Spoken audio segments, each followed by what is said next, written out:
Welcome to our official start of the PSU academic year. I'm sure it will be busy and hopefully it will be a productive one.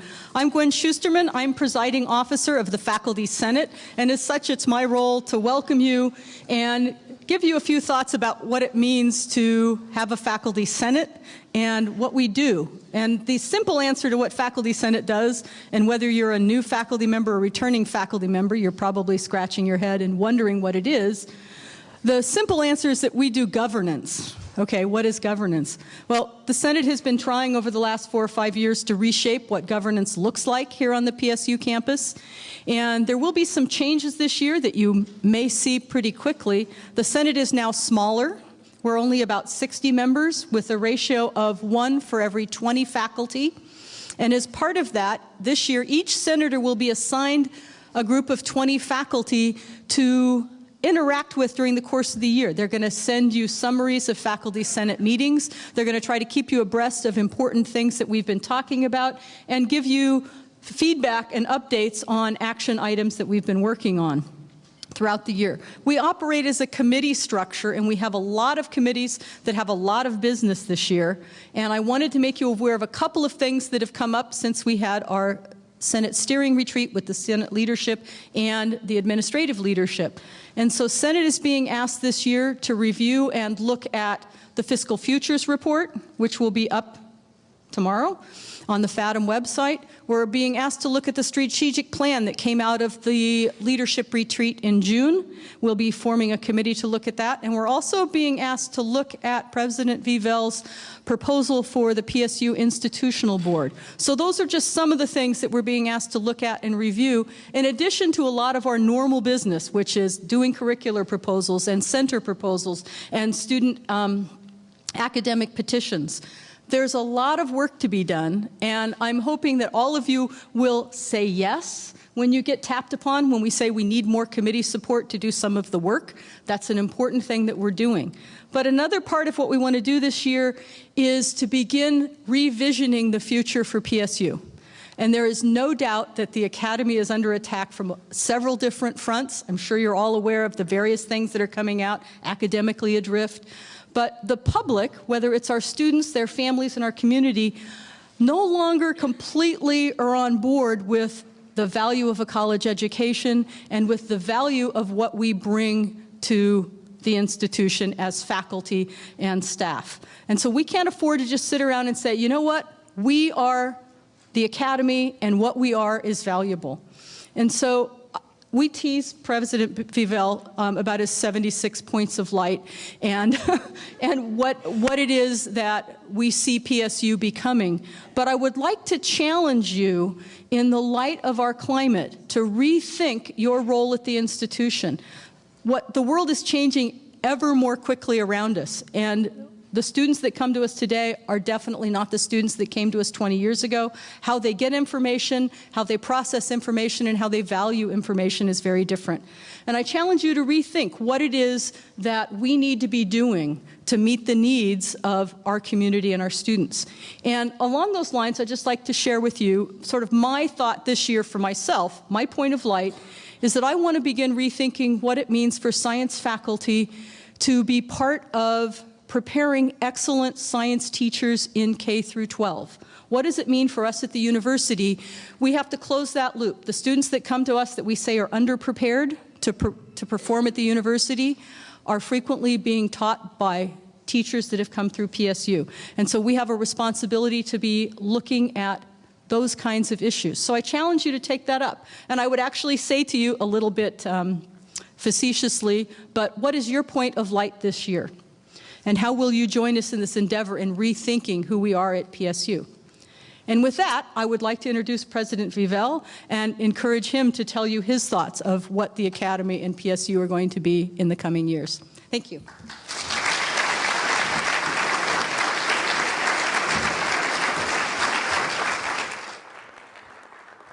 My 76 points of light, huh? Well, you haven't sat through today's presentation yet, Gwen. I'm sure we'll reach the 3 digits if we keep trying, but I like that imagery. Welcome, everybody, to this convocation, the beginning of the academic year. It truly is, of course, a glorious day outside. Although I got to admit, by this time of the year, I sort of feel I got to catch every last ray because it's not going to last. So it's hard to come into this somewhat gloomy hall. But thank you all for being here. And I want to give an overview a little bit, both of where we have been and where we're going. And I wanted to start with sort of, this is in the category of things I did during my summer vacation. My wife Alice, who was right here in the front, and I went to Indonesia for a variety of reasons, but one of those reasons was because President Obama recently announced an effort to double the number of Indonesian students who come to the United States. So we went there to do some recruitment, and actually just this past weekend, a delegation from one of the universities we visited already came and visited back here, so that was a good start. But what particularly struck me, and it ties in directly to what Gwen mentioned, that in this climate where indeed people are beginning to wonder, is higher ed really worth it? How much, certainly there during that visit, people just believe that higher education is just so critical to their both personal ability to grow and their country's ability to develop itself. And at the absolute pinnacle of higher education and the absolute country where people absolutely want to come is the United States. You know, we are still the dream higher education destination for a very large part of the world. And while some of that you may say, well, that's just effective propaganda, I think there is a lot of truth to that. We are still doing an absolutely amazing job. And you know, we get teachers and professors, faculty from other countries to study here about how to be an effective teacher, not just students to learn a particular degree. So we still have that advantage, but I totally agree with Gwen, of course, that the worst thing you can do is then rest on those laurels and not think very hard and very seriously about how we're going to continue that moving forward in an extremely changed time. So that's an effort that we will all need to be engaged in, and there will be directions that none of us yet know. So, but I'll come back to that later. So let's talk a little bit about where we're going. Well, for one thing, as you all know, we've been going big. We've been going big, and we continue to be going big. The biggest thing about that is we have 30,000 students. Now, this year we're actually going to be, our enrollment is going to be almost flat. And I think I actually wanted to get a round of applause for that, because I know that many of you have been worrying about the fact that we've been growing so fast. And I think we've been very deliberate about slowing things down a little bit so that we can process the growth that we have. Now, not only are we big in terms of having 30,000 students, last year we graduated more students than any Oregon university has ever graduated. 5,620 students were given their degree, which included almost 2,000 master's and PhD degrees. That is really big, and it's really important, especially in light of the legislators' decision to formalize the 40-40-20 plan. As you know, 40% of the population should have an undergraduate degree, 40% some post-secondary education, and 20% maybe with just a high school degree. If we're going to be serious about reaching a goal like that, we better think hard about how we can accommodate a continued growth in our student population. But the good thing is that as we talk about changing funding formulas between the state and the universities, the number of degrees that you produce is going to count significantly, and we're doing a really great job at that. Now, that also means that we have to continue to be very careful about tuition. I think one of the reasons why our enrollment is going to be fairly flat this year is because we increased tuition 9%. Now, you know, we had no choice but to do that, given the cutback, 17% in state funding, increase in PIP and PERS. We're in, you know, we have a tentative agreement with the SEIU, which I'm just very pleased, and I want to thank the SEIU leadership in concluding those negotiations and its membership. We're still in the negotiations with the other unions, and I hope we will come to a fair resolution of that soon. But all those things affect the cost that we have as an institution, and in the phase of declining state support, tuition becomes certainly a very significant source that we go to, but that then has its consequences for what happens to enrollment. But again, the most important thing is that we could not run a university with 30,000 students and the largest number of graduates ever without the work of everybody here in this room and all your colleagues who will be working with us, who are not here today, but who, as faculty, as staff, everybody else, the student leadership, who make this place work. So I want to just start out by, let's all give each other a big round of applause, thanking everybody for the work that we do collectively.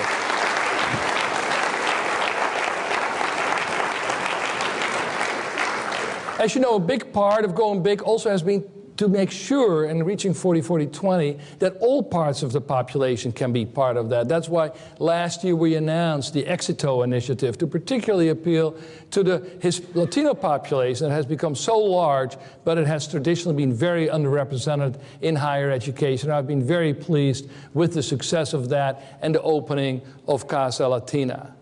Now, we're not just going big, we're also going what you might call going all in. And that speaks to both the notion of diversity. This is a place for everybody. Now, we always talk about that we are the most diverse university in the system, and that's usually measured as the percentage of non-white students. And we are, and that's very important.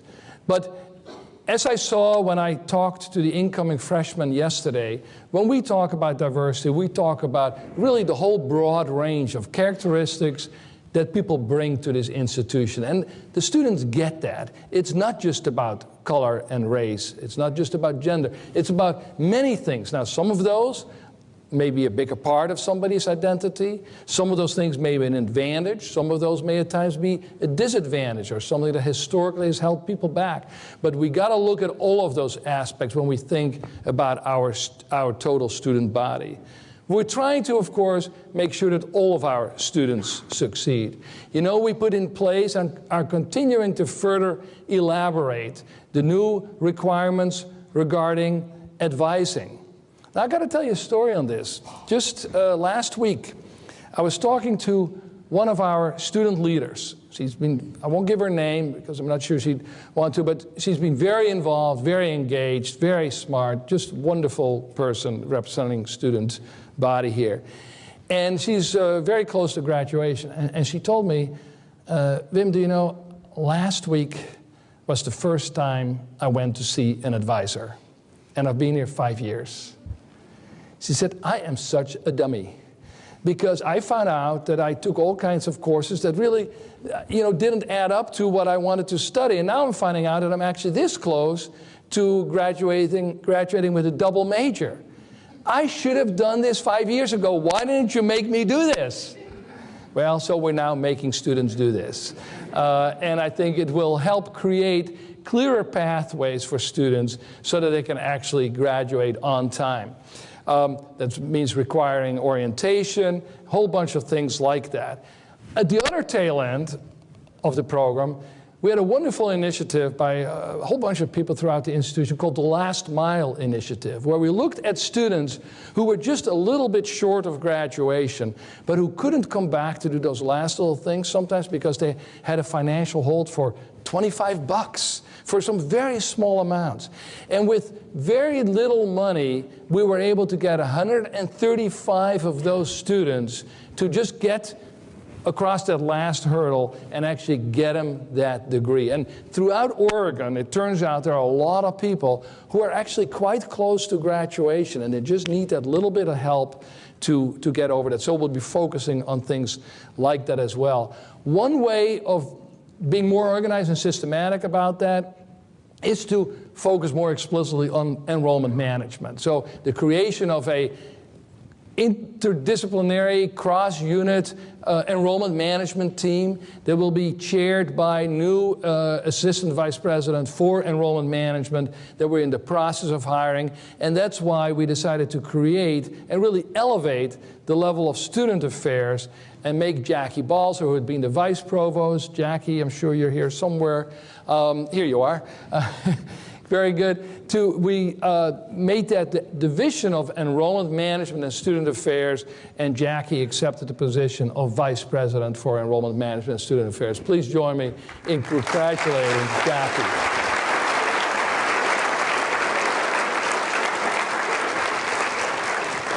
And the final big part of making sure that our students are ready to succeed is the Cradle to Career initiative. Again, you've heard me talk about it, that if the students don't come to us ready to learn, then we can't succeed, or we have to spend way too much time, effort, and money to make them succeed. So with the leadership of Randy Hitz, our Dean of Education, participation of faculty from throughout the institution, we have been able to play a leadership role in Multnomah County in creating the Cradle to Career initiative, which just a week ago, we had a national conference. There are now 87 cities across the United States who are looking to implement that model. Now, I got to say, we didn't invent it. It was developed first in Cincinnati, but we were one of the first replication cities, and we're now seen as probably the second most successful after Cincinnati in implementing that, on really thinking about that whole area of preschool all the way to college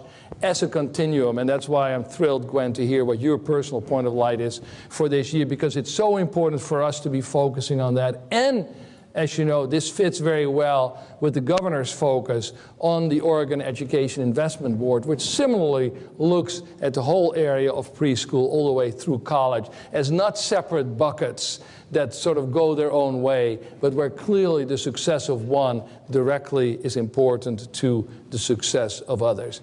Now, to kind of give a little bit more picture to this notion of going all in and diversity, I want to show a brief video that's being produced by Hilma Meneses, our Chief Diversity Officer. Hilma, where are you? Over there. Please stand up. These videos, there are going to be several different ones, we'll just show one, are going to be on our website to talk about You Belong at PSU. Would you please roll the video?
Have you noticed how the sun always shines in those videos?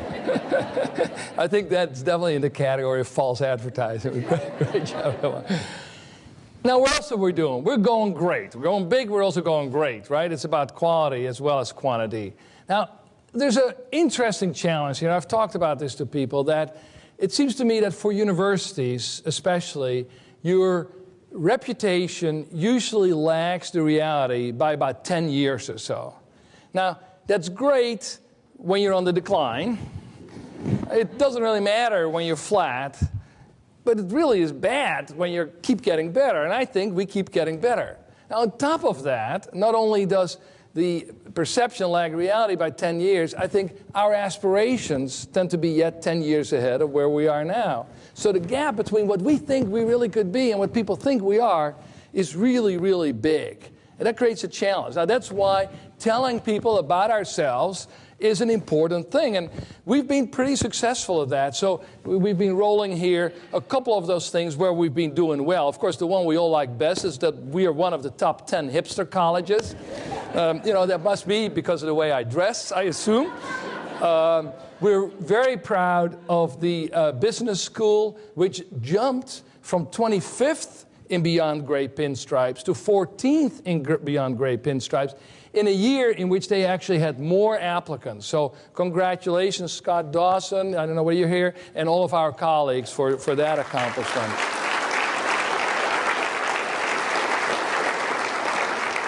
Now, and as you all know, that in general, rankings, at least the ones that we're not in, have a terrible methodology. But these are all absolutely certified good, all right?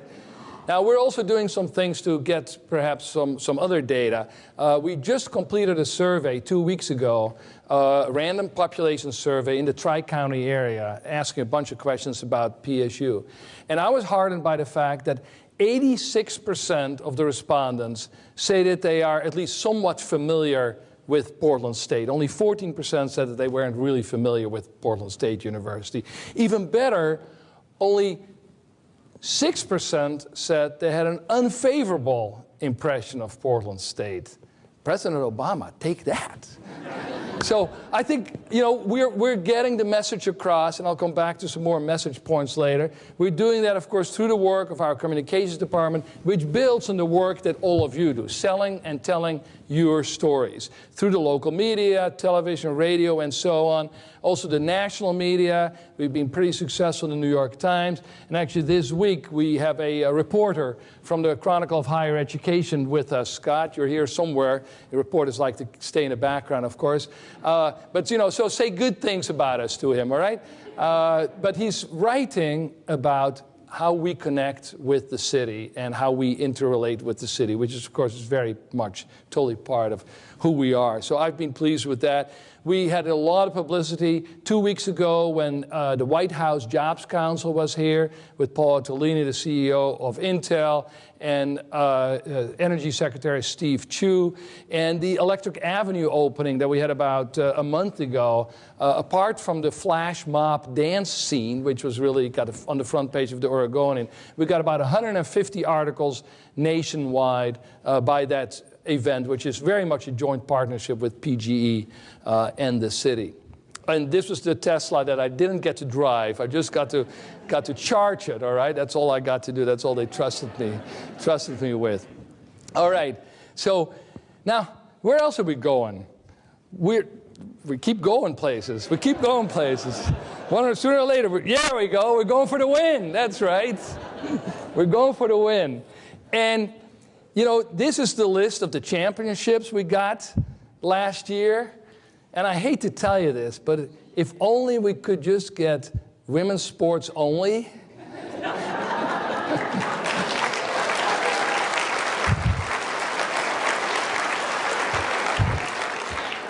They've been really doing a great job. But that's not the only thing. I got to say the men's football team looks really good.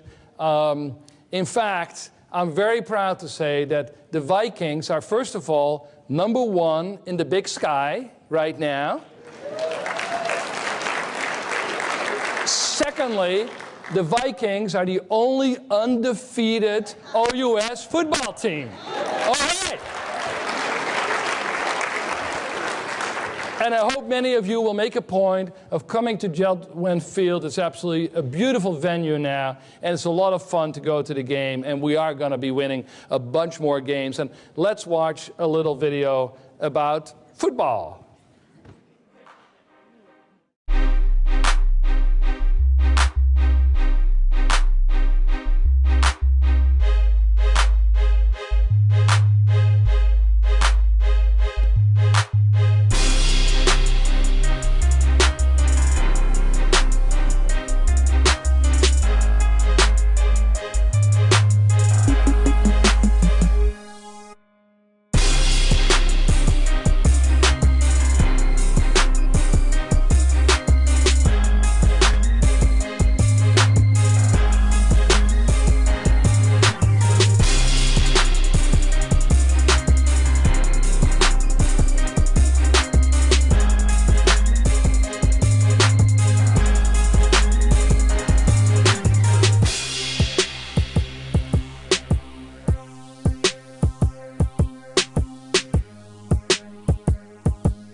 So yeah, the only thing I'd add is that Jeltwen Field will look even better with you in those seats.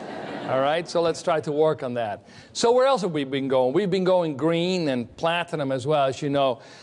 We, of course, opened, have a bunch of new things that are smaller, like the little bike garage, which I just love. We've been installing the hydration stations at different places around campus, and we just created a Take Back the Tap task force that will do more along that line. The electrical vehicles that you already saw some of. Most importantly, of course, the biggest building that we did, Lincoln Hall. Beautiful new place, and I hope you're going to catch some performances if you haven't already. And that's the one, our first LEED Platinum building, really something to be proud of. And Barbara Sestak really did a great job leading that effort.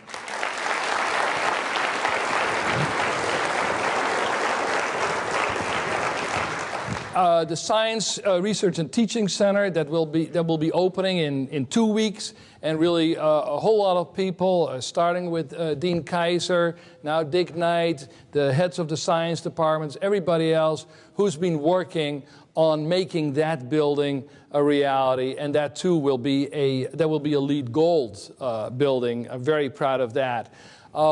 The Portland State Business Accelerator, something that not so many people are aware of, down in 2800 block of South Corbett, where we have 33 companies, all in target areas for the city, in bioscience and in software technology. And we just installed, with a gift from the Portland Development Commission, a beautiful set of new wet labs that right away were filled, really a contribution to creating new and innovative businesses. And then the Walk of Heroines, a different kind of greening, just in terms of just creating a beautiful open space, and we all walked through it here on the way. Just to me, such a great example of having something that is natural, that enhances our physical environment, but of course is also substantive and celebrates the achievements of women at Portland State, in Oregon, and nationwide. And I think it's been a great enhancement. Other areas where we're going green, great efforts in so many of the other colleges. The College of Urban and Public Affairs, which has been a leader in creating this First Stop program, which brings a whole variety of groups to Portland and shows off how green we are. It's a great program. The School of Business that we already mentioned. The Institute for Sustainable Solutions with Bob Costanza, who completed his first year leading that and really bringing international notoriety to our sustainability efforts, and I think is going to show a lot more in the years to come in terms of creating very large joint research projects that will really raise our level of visibility. So As you know, on this last point, sustainability has been the core of where else we're going, the exploring part, the research part, making our mark for where can we contribute new knowledge and in the process make this a better place to live. And there too, as you know, we had a new leader, John Fink, our Vice President for Research. John, where are you? Way in the back there, all right. Thank you.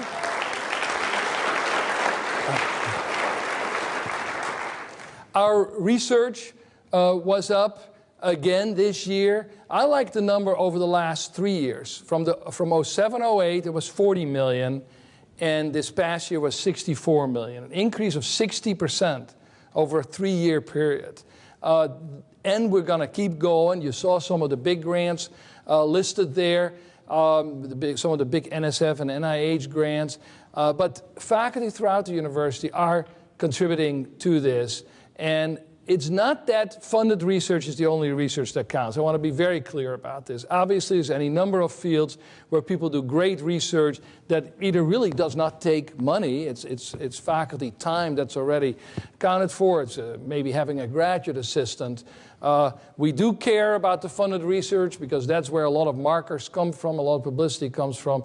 But it's John Fink's job as the Vice President working with his colleagues to facilitate all the research that people do collectively.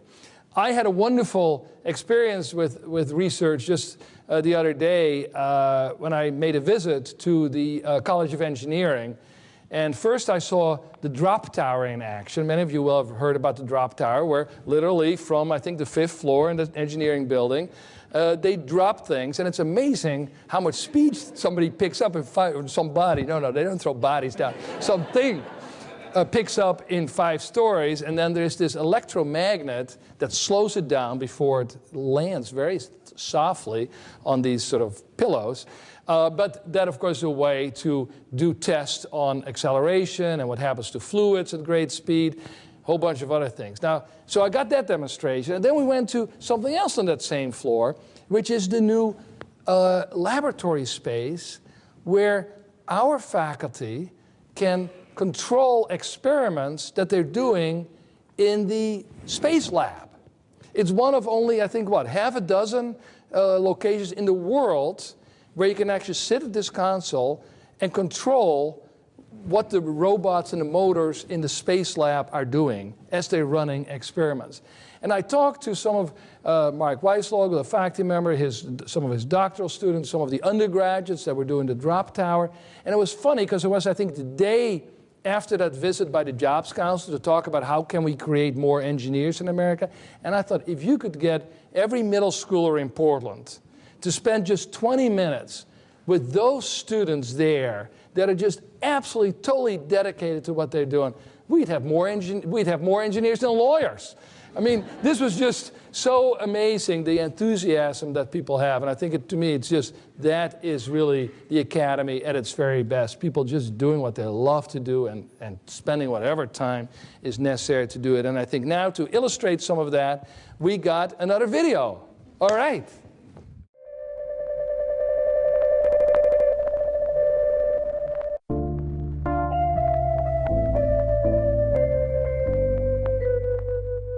Any idea which is either formulating a new problem or a new solution. Any of those 2 areas I would define to be innovation today.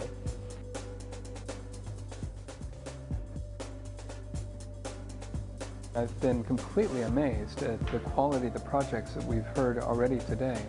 We had 40 applicants in our first round, and we decided to invite 24 of them to come and give oral presentations.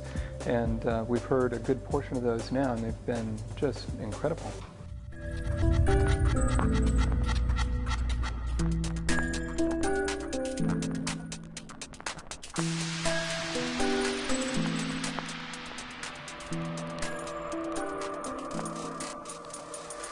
It doesn't necessarily require a huge amount of resources or a world-class laboratory. Sometimes it just requires a little bit of help and a little bit of encouragement, and you can actually solve a problem that no one has ever solved before. And we're all getting a pretty good crash course and thinking outside the box. Very inspiring. It's great to see so much initiative and organization and forethought and planning and opportunity in our students.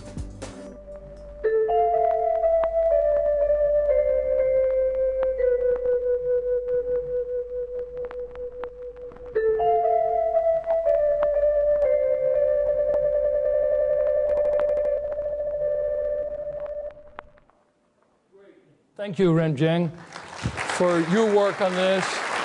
There he is. And again, of course, all the faculty and the donors who participated in this. Now, as you know, all of this work we do together. First of all, we do it together with many of us right here, and we do it together with strategic partners outside of the university. One of our biggest partners, of course, is the Oregon Health and Science University. Just last week, actually, President Joe Robertson and I made a joint presentation to the Portland Business Alliance because they see the joint work of PSU and OHSU as key to the productive capacity, the innovation capacity of the Portland region. Earlier in the summer, we made a presentation at the legislature. But again, the real work is going on by faculty working together, and we will continue to promote that more and more as we move forward. The other big partnership we have is with Intel. As you know, we have now had 2 cohorts of Vietnamese engineering students coming to finish their engineering studies here. We're likely to get a 3rd cohort. We're doing joint research. We're working on joint outreach programs to middle schoolers to get them interested in science. They're a big partner in a new program that Bill Becker is working on with a lot of other colleagues, working with the Beaverton and Hillsborough school districts to train teachers to become better at teaching science. A whole range of activities where these corporate partnerships really help us be effective. Portland General Electric, both the research on the electrical vehicles and their support for the Green Building Lab in the new Science Research and Technology Center. And there too, they just love both the substance of the work and frankly the publicity that it has gained them. And then the Portland Art Museum, a much smaller institution of course, but one that's so close by really can enhance and enrich our curriculum. We ran a program for free membership for our students. We just did a fundraiser for the Shine a Light event, a wonderful program where faculty from our art department, faculty and students from the social practice group conduct essentially a art creation project at the Art Museum that will take place in October. Keep your eye out for that. It's a wonderful example of our collaboration. And we have another video now about a whole range of our partnership projects, how students are working with other organizations. So let's roll. I think this is the last video we're rolling.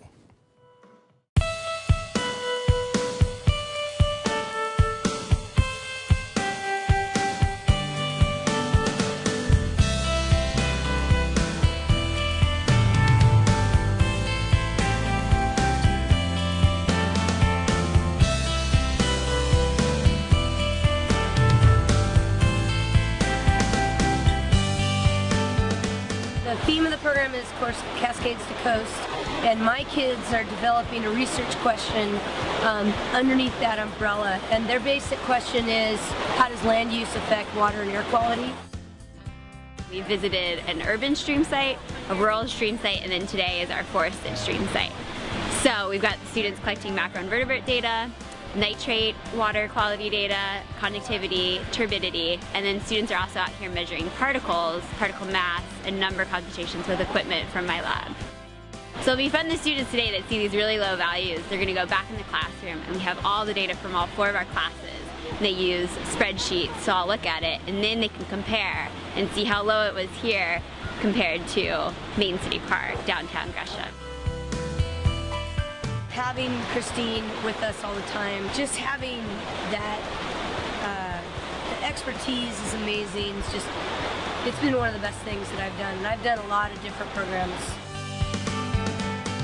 I've always enjoyed working with the intersection of humans and the environment, and then to see that 9th graders pick up on those concepts and ask questions that I don't even get at certain scientific conferences, that really they're making that connection to their daily life. That's when science makes sense. That's when science is exciting. So it's been really nice to be a part of that experience.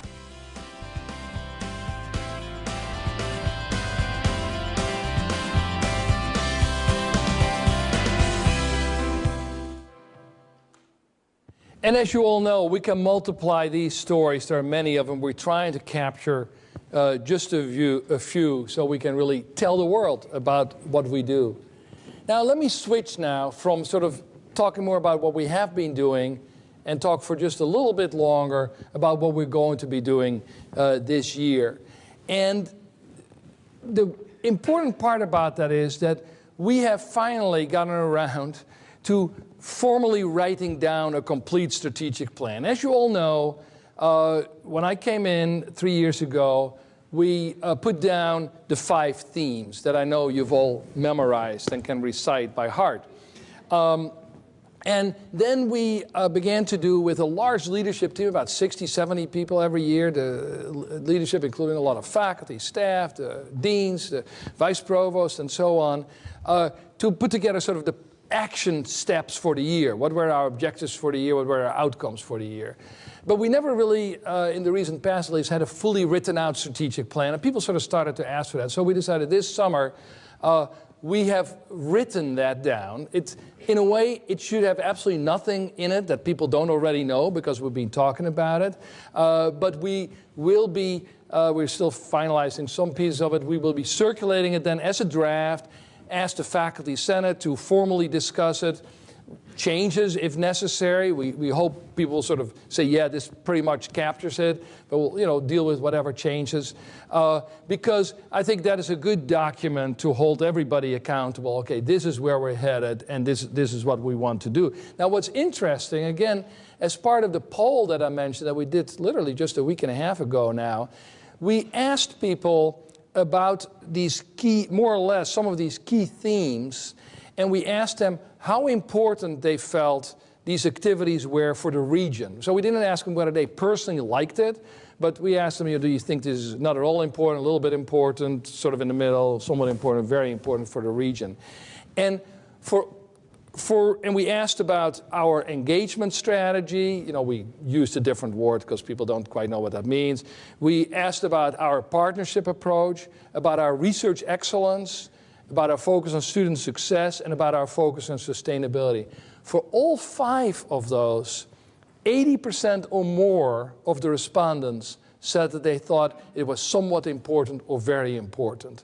Now, that's particularly important if you remember that historically, there are many people in the state who thought that PSU should be only a teaching university. I have heard many times, can Oregon really afford 4 research universities? So then I have to say, yeah, I think we should get rid of the one in Eugene. But, that was very uncollegial of me. I don't mean it at all. But, the point is that this has not necessarily been part of the image that people had. But the fact that 80% of the people in this poll said, yes, this is important, I thought was really very encouraging. And the really embracing of things like sustainability. It's not surprising that people think it's a good thing we make students successful. That's kind of a gimme, I suppose. But so we will continue moving forward with these same themes.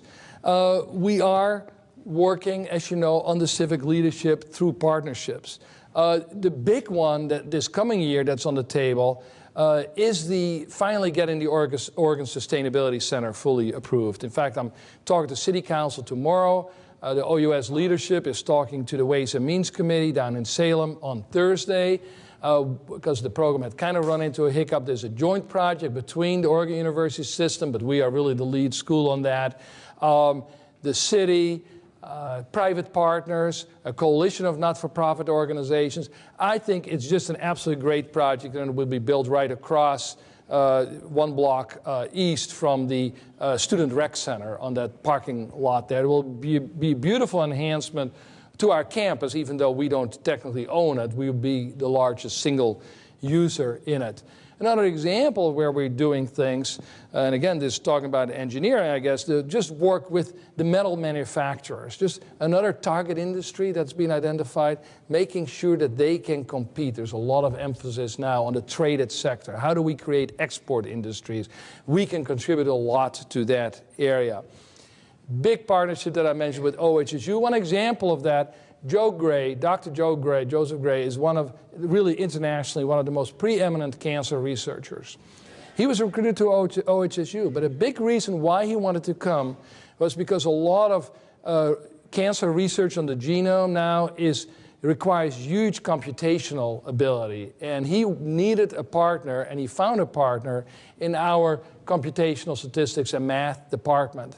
And I had dinner with him last week, and I asked him, presidents, we get paid to do a certain amount of flag waving, so we talk about this partnership and all that, but how important was that really for you? And he said, I would not have come without this partnership. That's what made me be there. And similarly, he said, in the planning of the collaborative life sciences building, he said, we are not looking at who gets what space. We're looking at what do we need, and we're looking at who are the people that we need, and then we'll figure out what institution they're working for. We need to know that we can work together. And that building, by the way, will be breaking ground for also in October. This will be a 650,000 odd feet of academic space, which will be the largest academic building ever built in Oregon. A lot of it is OHSU. We're a very significant part of it with biology and chemistry, as are our colleagues at OSU. And it'll be a great space for collaboration and, of course, for our teaching and our laboratories. The next theme, as you know, relates to student success. I've already talked a little bit about the enrollment management. One very important part of that is the recruitment of non-resident students. And again, I want to emphasize that we do this for multiple reasons. It is because it does enhance our diversity. People should be mingling with people from other parts of the country and people from abroad. Because it is a mark of quality. People will only come and pay out-of-state tuition if you're a really good school. So it forces us to bring that percentage of out-of-staters up from 20 to 30%. We have to be good. And yes, unfortunately, the financial model of the university significantly rests on having at least a reasonable number of out-of-state students because it helps us run the whole operation. So it's an absolutely critical piece of all that. And as you know, you've seen we're now, I think, at the 14th floor of College Station at 5th and 6th there. It'll be open for the fall of 2012. It'll be a great addition. Now, I want to just pause for 1 minute to talk about sort of, I guess, a philosophical aspect of this whole business of student recruitment.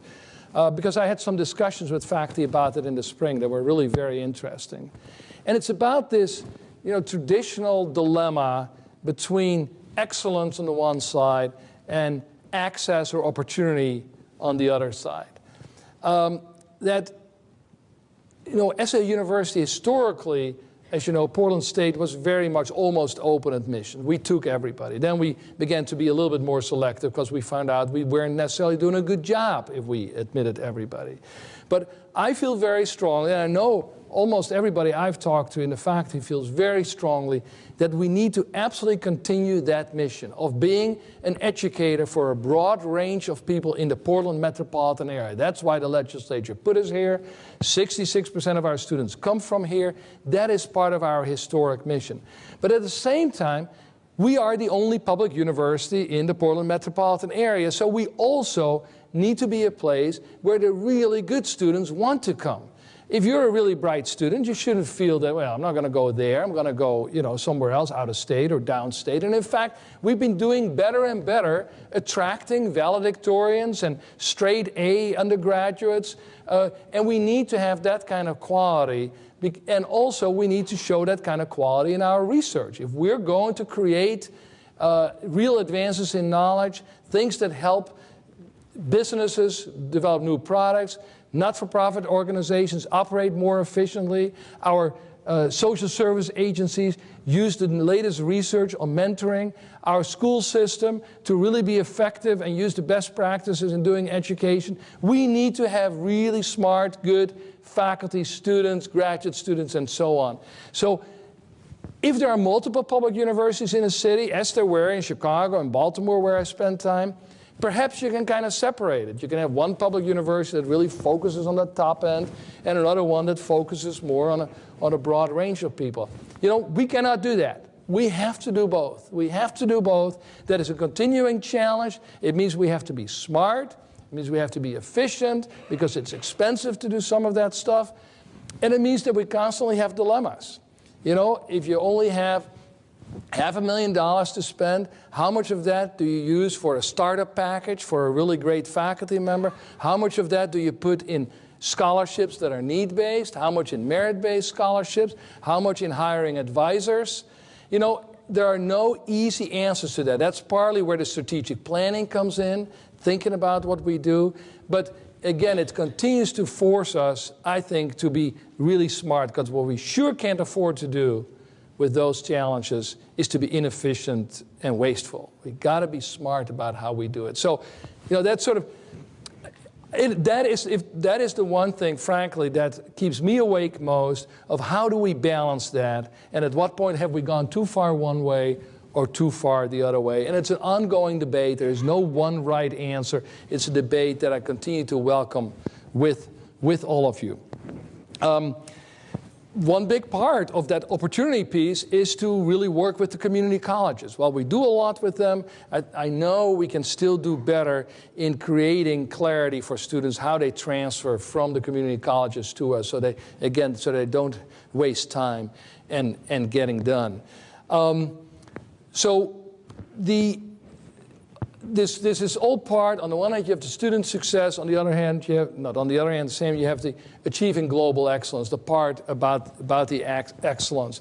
We got to do things like get better at the grants processes, just simple, you know, maintenance thing that is good housekeeping, but that we haven't always done. Continue to build the sustainability agenda, and this is a picture of the sustainability center that we'll have. Continue to make sure that as we promote diversity, that we really know how to welcome people. And it isn't just about being nice people. Everybody in Portland is nice. All right? Nice is not our problem.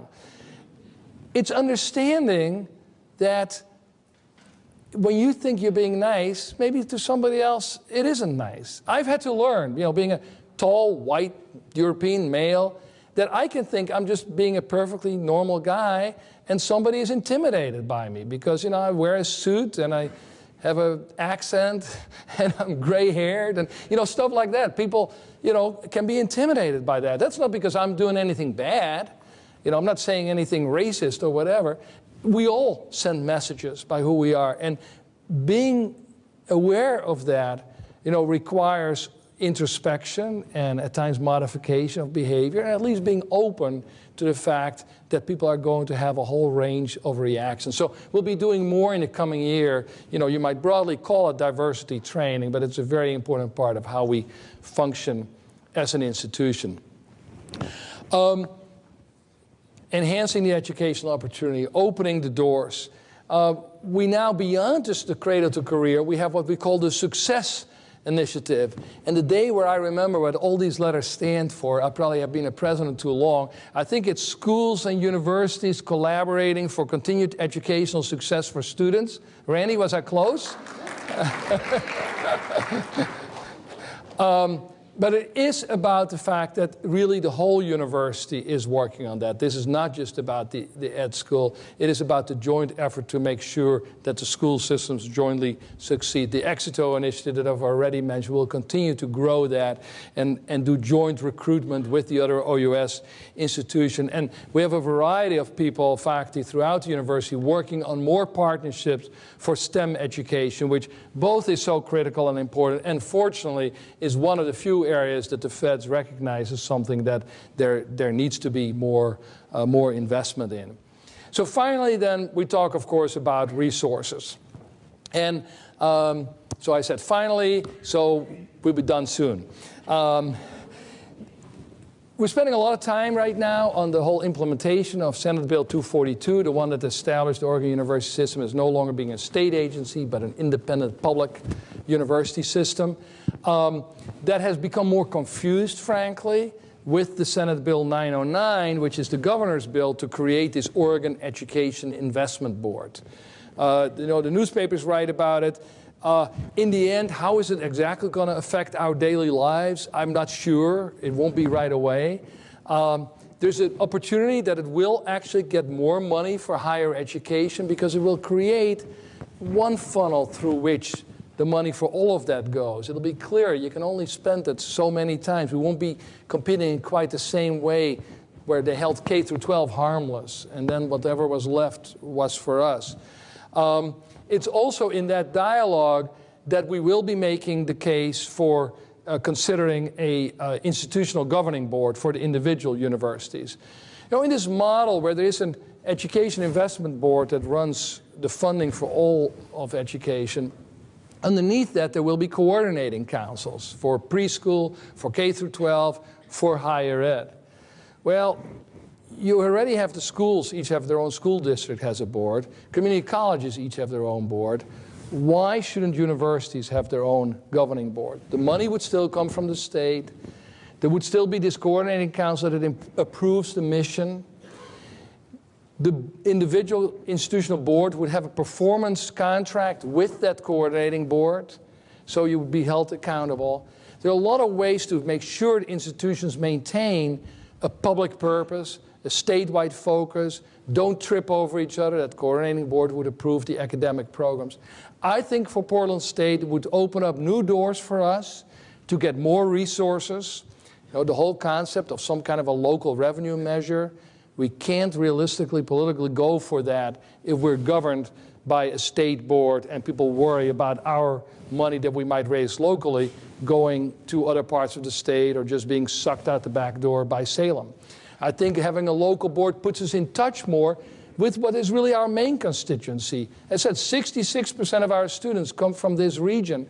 But frankly, institutionally, we spend a lot more time worrying about our relations with Southern and Eastern and OSU than with the community colleges and with the school system, which is really where we should be focusing. It's the vertical integration that matters much more than the horizontal integration. Anyway, this is a discussion we'll have with the Senate. There are all kinds of issues. It's not a decision we can make. It's up to the governor and the legislature and the board. It's not ours to make, but I think it's an important one. Philanthropy will be even more important. This past year, we did a great job. Françoise Elmer, our new vice president for advancement. Françoise, right there, please. We were up 22% last year over the year before. The national average was 4, right? 4%. We were up 22%. That is fantastic progress. We're now doing interviews to assess the feasibility of a big capital campaign, and we're going to continue to be successful. It's very important. The budget model. As you know, we had a Fiscal Futures Task Force last year. Issued its report that has been posted or will be posted momentarily. And this year we'll be working out now how we're going to implement that. The basics of it, that the most important principle of it really is that there should be more clarity and transparency, that when you grow a program, that you will get the faculty and other staff resources necessary to actually run that program. That, in a way, is really the key thing. Now, how we best achieve that, it's not an easy matter, and there'll be a lot of discussion this year. Our new Vice President for Finance and Administration, Monica Rimai, will be a leader in this. Monica, where are you? I overlooked the first row here, obviously. And I assure you, that's only one of about 100 tasks that she already knows in the, 2 weeks, 3 weeks that you've been, almost a month, August 22nd. All right, a month that you've been here. I think a tremendous addition to our leadership team. With that will be also the response to the Senate resolution that we had last year to think about staffing levels and compensation levels. As we know, we lay out a very ambitious agenda. We've been asked by the Senate to look at, give us examples of who else has done it, how are they staffed, and this is a big part of what we will be working on. I already mentioned the possibility of new local revenue sources, corporate payroll tax, other possibilities.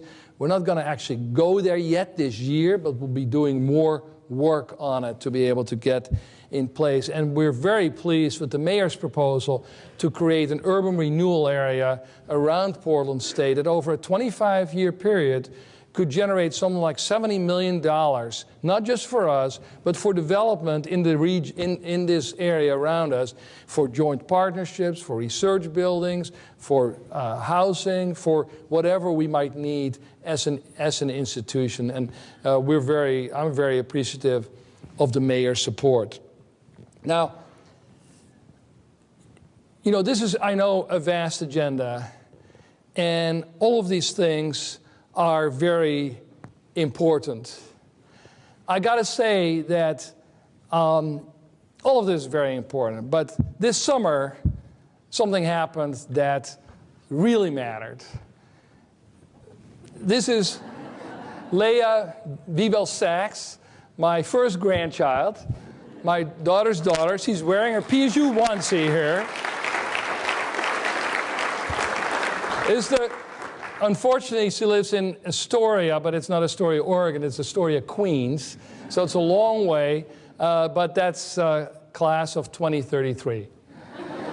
I want to thank everybody here for the tremendous amount of work that you all do, for just a continuous dedication in what are both at very challenging times and at times very ambiguous times where we are just not quite sure what will be happening. As Gwen mentioned, there will be a lot of change in higher education in the next 5 or 10 years, and none of us knows what that change will be exactly. It will be a collaborative effort. We'll all need to think about it, talk about it, and keep in mind what our vision for the institution is, what our mission is, and to work on that collaboratively. Thank you very much.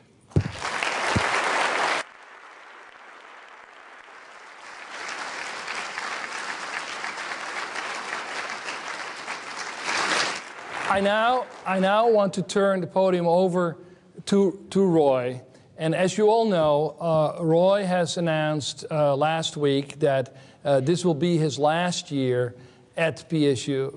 And as I said in my memo responding to that, you know, we're not yet going to do the, telling either wonderful stories or embarrassing stories. We will definitely do that, Roy. You will not get off without that. Because, you know, Roy has really committed himself to, no, he's not going to be a lame Viking. He's going to keep working because we have too many things to do. But nevertheless, I want to take this moment to just thank Roy for his amazing leadership during his years as provost, his collegiality, and I would not have been able to succeed at all as a president without having such an incredibly knowledgeable, experienced, and just plain supportive provost as Roy. Please, Roy Koch.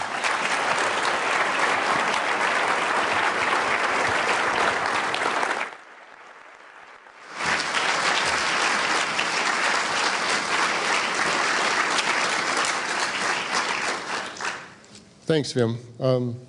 Obviously, we're all proud of all of the accomplishments, I think, and excited about the future. For me, it's a little shorter than some of you, but nonetheless, there's a lot to do and a lot to be excited about. I'd like to also say good afternoon and welcome you to the official start of the 2010-11 academic year. Going back to school is always an exciting thing. Excuse me, 2011-12 academic year. You see, it is time, really.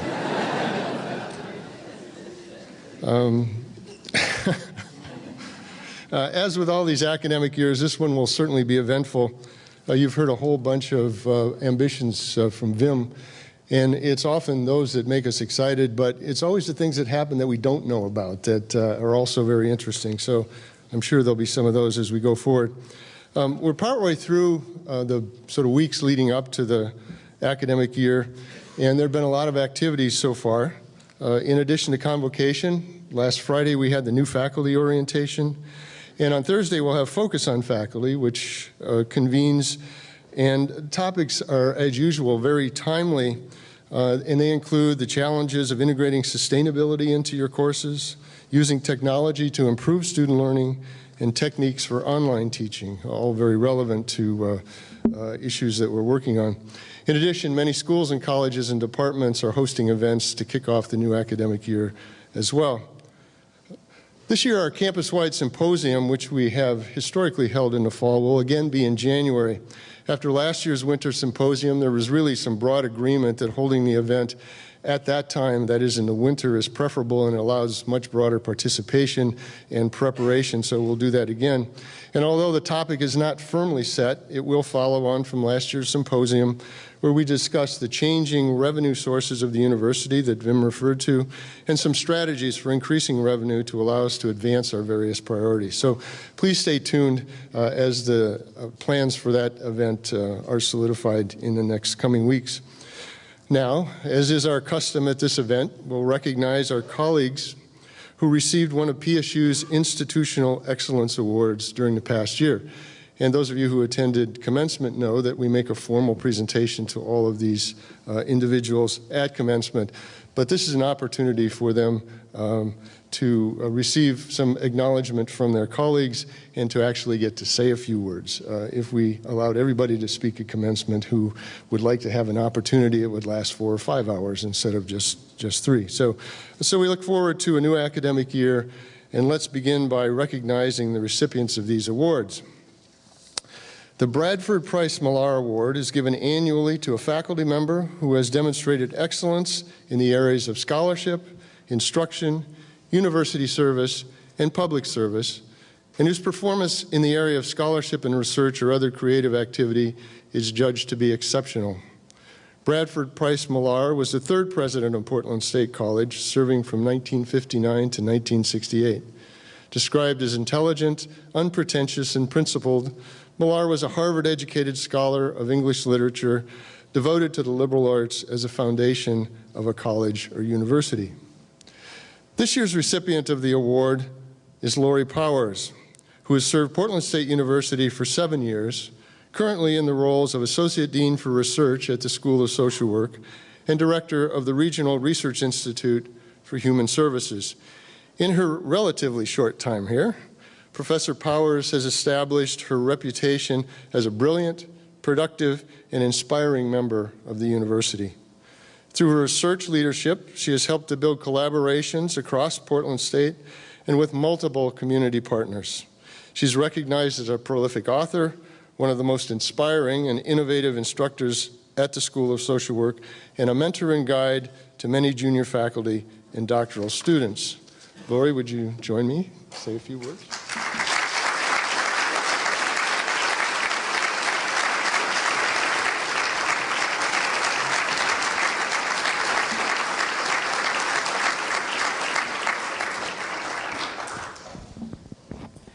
Just a few brief points. I really want to express my gratitude to President Wiewel and Roy and Carol and the selection committee for honoring me with the Malhar Award. I'm amazed, actually, to be following in the footsteps of many really compelling university scholars, including several distinguished colleagues in social work and at the Regional Research Institute, including Nancy Korloff and Barbara Friesen and Art Emlin and most recently Eileen Brennan. The truth is that, I, like everybody else who wins this award, comes before you because of teamwork. I've actually, since winning this award, I've thought that we need to just make the Malhar about teams and give it to a team rather to an individual. That is certainly, in my case, the reality. Thanks to the support of faculty colleagues, students, and many community partners with whom I've had the honor to work, that's the reason for the success that I've had. And I hope that my selection for the Malhar really serves to highlight and affirm all the interdisciplinary, community-engaged work that we do at PSU that I hope we can all just be very proud of. I also stand before you, obviously, as a woman with a disability, and so I have to put in a plug for the important commitments that the university has made to diversity. And in that regard, I would publicly like to acknowledge John Ledoux. I haven't met John, but I understand that John made this ramp today. So.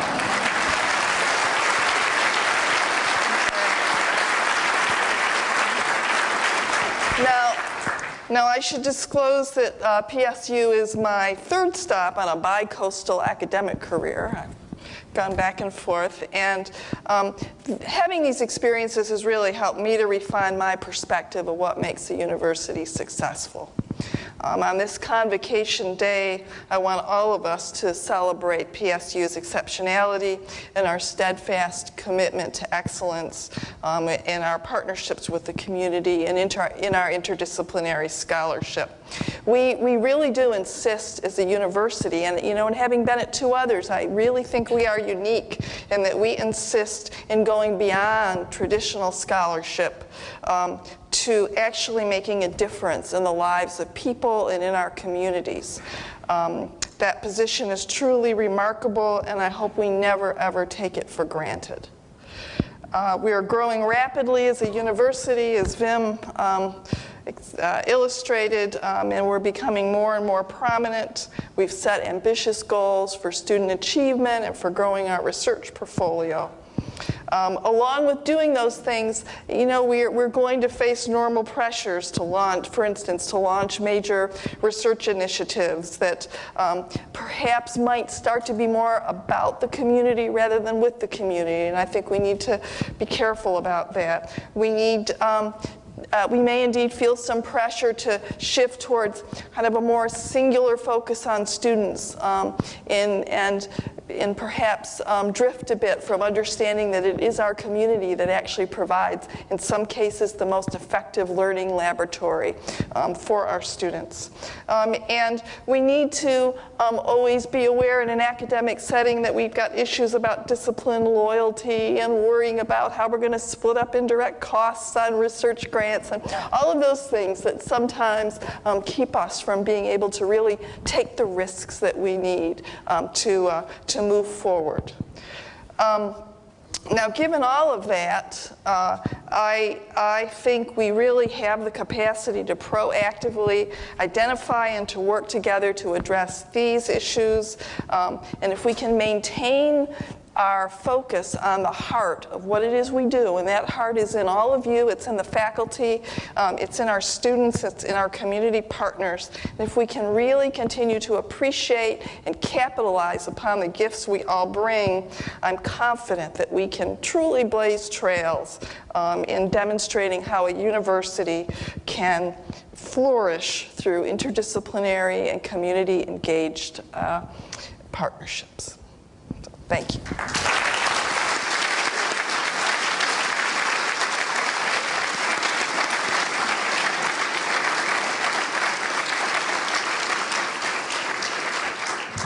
Thank you, Lori. The George C. Hoffman Award is given annually to a faculty member in recognition of distinguished contributions to the university in the areas of instruction, university service, and scholarship, which is done in the spirit of humanism, civility, and collegiality, with particular dedication to students and loyalty to the university. These are values especially cherished by the late George C. Hoffman, a distinguished dean and professor of history at Portland State University. The recipient of this year's award is William Tate, who has served PSU for 43 years. Dr. Tate is a mainstay and a founding member of the Department of Theater Arts. He's been a significant factor in the department's success. He developed a broad range of theater-related courses throughout the years, incorporating both theoretical and practical knowledge. His generous service to the university includes 5 terms as department chair, commencement reader, performer and consultant for the Simon Benson Award dinner. He has also served the university through his service to the community as a dialect consultant and coach, as well as a dramaturge, numerous theater company productions. So would you welcome Bill Tate?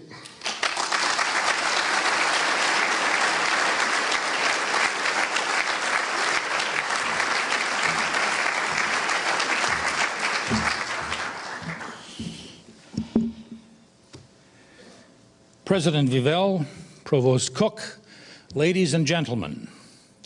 This last spring, when I learned I had been selected as the George C. Hoffman Award recipient for 2011, I was genuinely surprised, honored, pleased, and yes, most definitely surprised. As often happens when one receives a shock, a person's subconscious brings to the fore an odd and oddly inappropriate but usually understandable image. For me, it was Humphrey Bogart. Let me explain.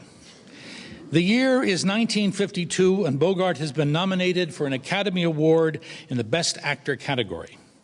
The nomination is for the role of Charlie Allnut in The African Queen. In spite of a long and distinguished career in motion pictures, he had only been nominated once before for his portrayal of Rick in Casablanca, and he had not won. Paul Lucas took home the Oscar in 1943 for his role as the resistance fighter in Watch on the Rhine. Bogart's friend, Richard Brooks, a screenwriter and director, told him that if he won, he should go on the stage, take the Oscar statuette from the presenter, step to the microphone, look out at the audience and say, "It's about time." And then turn and walk off. When the presentation of the Best Actor Award came, the names of the nominees were read by Greer Garson. Marlon Brando for A Streetcar Named Desire, Humphrey Bogart for The African Queen, Frederick March for Death of a Salesman, Montgomery Clift for A Place in the Sun, and Arthur Kennedy for Bright Victory. A distinguished company, to say the least. When Ms. Grierson announced Bogart the winner, his pregnant wife, Lauren Bacall, screamed and leapt to her feet. She said later that she thought she was going to have the baby then and there. Bogart, the image of calm, kissed his wife, went on stage, and proceeded to ignore his opportunity to use Richard Brooks' line. Instead, he acknowledged the help and generosity of John Huston, the director of The African Queen, his co-star Katharine Hepburn, and Sam Spiegel, the film's producer. What he said next, then, from my perspective, is the real point of the story. Bogart said, "No one does it alone. As in tennis, you need a good opponent or partner to bring out the best in you. John and Kate helped me to be where I am now." I want to reiterate that none of us does it alone. The list of teachers, colleagues, and students that literally helped me to do it is a long one. But I want to take this moment to acknowledge 5 teachers who served as special mentors, guides, and sources of inspiration during my 48-year career at Portland State. First as a student from 1961 to 1966, and then as a member of the faculty from 1968 to the present. You probably will not recognize some of these names, but still, they were tremendously significant for me. The 5 were Dr. Fred Stocking, visiting professor of English from Williams College, who regularly shot me down and at the same time knew how to build me up. Dr. David Newhall, professor of philosophy, who taught me that ethical problems lurk everywhere, and when you least expect them to, can suddenly spring upon you, demanding to be addressed. Dr. Charles Le Guin and Mr. Joseph Fraser, professors of history, who made me see the past as a living thing, and who showed me time and time again that those who fail to examine the past are doomed to repeat it. Finally, a man to whom I owe far more than can be expressed in words. Someone who challenged me and forced me to discover things for myself, someone who was a font of wisdom and insight about theater and so much more, the longtime head of the Department of Theater Arts, Professor Asher B. Wilson. My gratitude goes out to these five for all they did for me and to everyone else who helped me to be where I am now. And to Portland State University for this wonderful honor and the recognition that comes with it. Thank you again.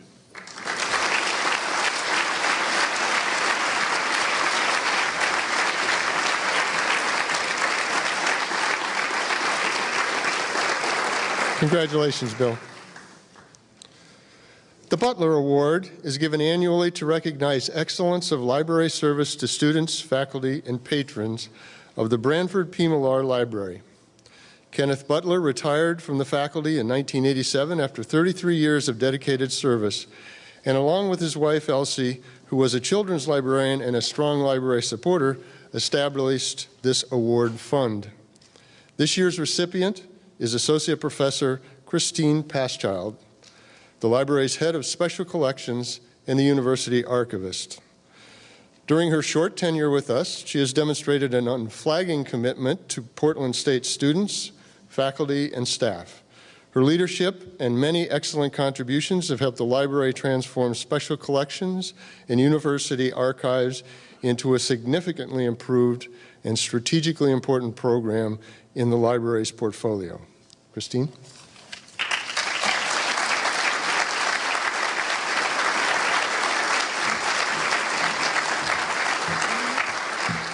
Thank you. It feels sort of unfair to have to follow William Tate. Since I work with the University Archives, when you are someone like Professor Tate, you are very well represented in the records, and I probably have a very unsettling familiarity with your career. I'm going to come up and ask you, you remember that memo from September 7th, 1974? What did you? No. So anyway, thank you very much. I would like to express my gratitude first to the Butler family for their ongoing recognition and support of the library. But I would also like to take advantage of this opportunity to really express my own appreciation of our library and its wonderful faculty and staff. Here at Portland State, I feel incredibly fortunate to be part of a library that fully embraces and integrates its special collections and archives into its mission of service to our campus and our community. That is actually kind of shockingly and surprisingly rare and unique. So, as an archivist, I work to preserve the past for the sake of the present and in the hope of serving the best of futures. I am grateful to my colleagues in the library who, through their spirit of collaboration and innovation, inspire and challenge me to also see my work in the full context of a dynamic and evolving information environment, one that allows us to share and educate in ways that the creators of our primary documents most likely never imagined was going to be possible. I would also like to extend my appreciation to my colleagues all across our campus for their generosity with their expertise and their creativity. I learn something new every single time we meet. But most of all, I would like to recognize our wonderful students. I mean, they never fail to surprise me. They're just fantastic. They never fail to remind me that despite all the projections and planning and strategizing we do in the archives, we are a very controlling profession. We're trying to work on that, but we are. But despite all my attempts to predict the future, when we let those students make history their own, we can never really predict what that new light they bring will illuminate and transform. That unknown to me is the promise of possibility. And I think that is always a wonderful and very reassuring thing. Thank you.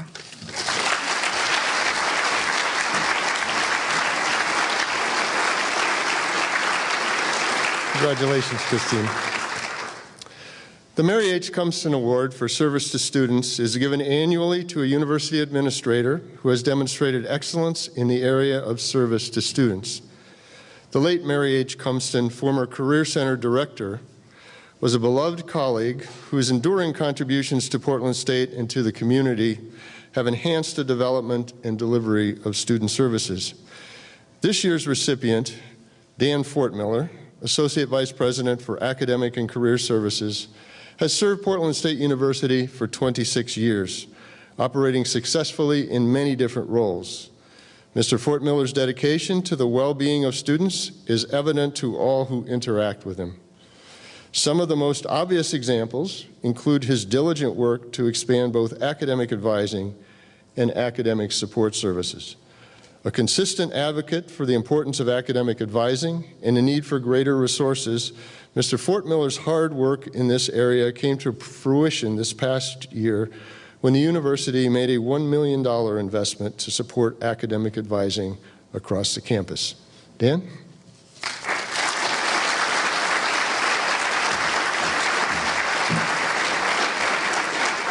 Thank you, Roy. It's really a pleasure to be here and to be honored by all of you and my colleagues. When you get honored like this and you've been here for 26 years, you take a moment to do a little bit of reflection. And I heard Roy say something to the effect of I've operated in many different roles here. And I started out as the coordinator for campus-wide special services, which taught me that long title means little pay. I was then the acting director of the Academic Support Center, moving into the director of what became the Information and Academic Support Center. And over time, I was the interim commencement coordinator. I was the interim dean of students. Roy asked me to be the interim associate vice provost or vice provost for student affairs, ending up being a 3-year interim gig. Jackie Balzer came on board and said, I'd like you to be my associate vice provost for academic and career services, and more recently, now associate vice president for academic and career services and enrollment management and student services. And I wondered, on all that reflection, is how can one be honored when they can't seem to hold a job? But I've had 26 years here and have had so many opportunities. It's really what Portland State is all about. And one of the opportunities that I had while I was a fledgling director of the Advising Center was to work directly with and for Mary Cumston. I'm one of the very fortunate ones who had the opportunity to work with the person who the award is named after. And she was an absolutely fabulous person, and she embodied so much in terms of what we mean about service. Service to students, service to the institution, and service to those that she was entrusted to lead. And I can only hope that I have picked up some of those traits along the way, having worked with Mary and being able to do that with so many wonderful people here. And the thing that you've heard from all the other speakers is it's not about the individual. It was never about the individual with Mary. It's not been about my desire to move on to these different roles, because I've actually tried to say no many times and was not allowed to.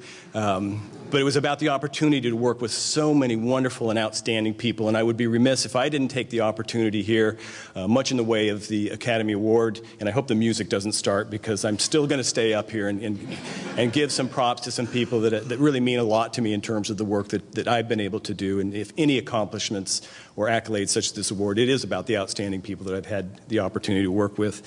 First, I would like to recognize the Student Affairs leadership team.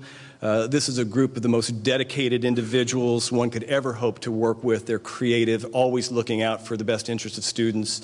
And I appreciate every day the opportunity that I have to work with that leadership team. And that also works its way right down to every single person who works within the Division of Enrollment Management and Student Affairs. It is a wonderful group of people to work with.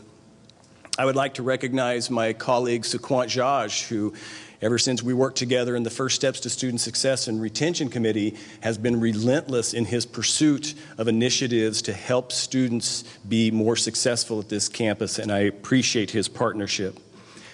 I would like to also recognize my longtime collaborator, Marianne Barham, who's been an associate and a friend of mine for over 18 years as we've worked together and worked on advising initiatives.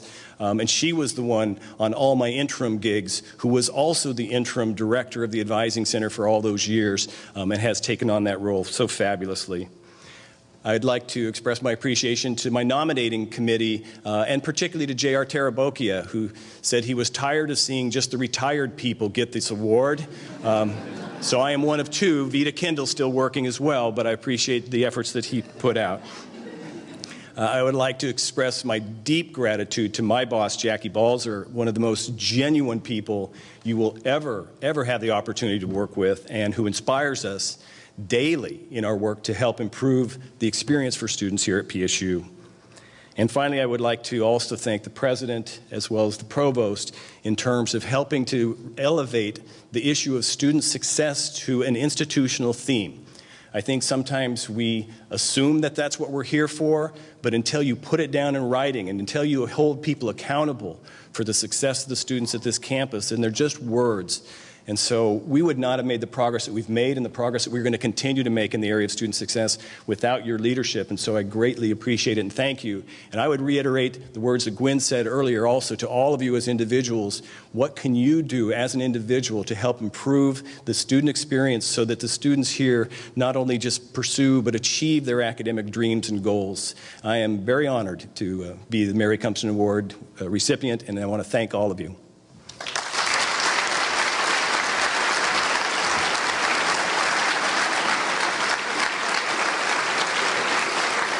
Congratulations, Dan. You know, that 3-year interim gig thing, I was thinking about that just the other day, and I thought, well, you know, it's got to be the longest interim gig.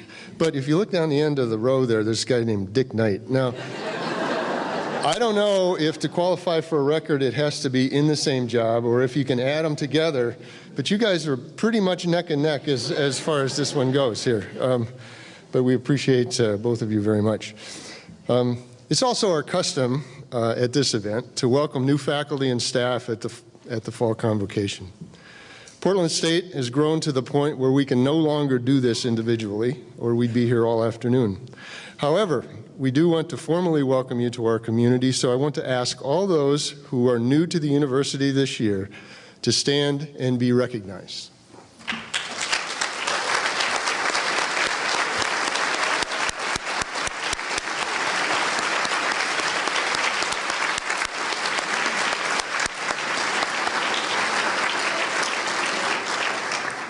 Now, the new faculty who attended orientation last Friday can be identified, at least those of them who choose to be identified, can be identified by lanyards on their name tag that says new faculty.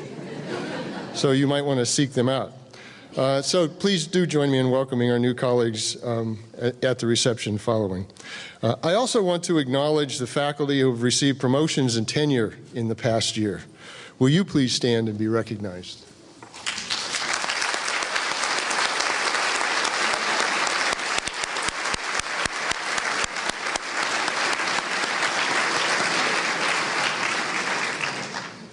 Now there are 3 people who are taking on senior administrative assignments in the coming year that I want to acknowledge as well. Susan Beatty is the incoming Dean of the College of Liberal Arts and Sciences. Susan will begin her term in January, but joins us here today from the University of Colorado at Boulder. Susan?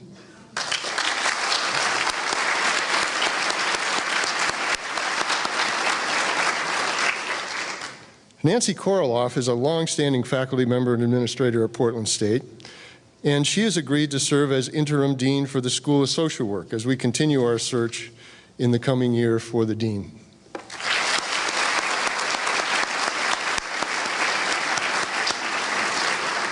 And finally, Lynn Kameller is the interim university librarian who will provide leadership in the library while we search for a new director beginning this fall. Lynn?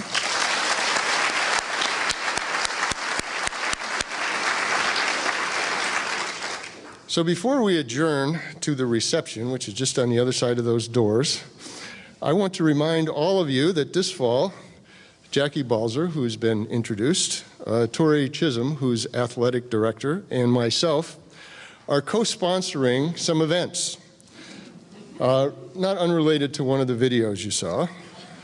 We will host 3 receptions in advance of the volleyball games this fall. One on September 30th, one on October 15th, and one on October 28th. So we encourage you to attend the volleyball game. Come an hour beforehand. Join us for some refreshments. 2 of the 3 have reduced price tickets for faculty and staff. The middle one is free, so there's no excuse for not attending that one. Bring your families. It's a great fun, and we do have a very, very successful volleyball team. In addition, we are hosting tailgates prior to all of the home football games. Now, you missed 2 of them, except how many attended the previous ones? All right, here we, well, that's great. Okay, we're getting there. And really, you want to do this in October because it gets a little less pleasant sometime toward mid-November or so. But for the next games, on the 8th of October, the 22nd of October, the 5th of November, and the 19th of November, west side of what was Civic Stadium, I guess Geldwend Field, you'll find a faculty staff banner. We invite you in for refreshments, some food, as long as it lasts. Our greatest hope is that we're going to run out of both, and there'll be too many of you, in which case we'll buy more for the next time. So we invite you all to participate in that.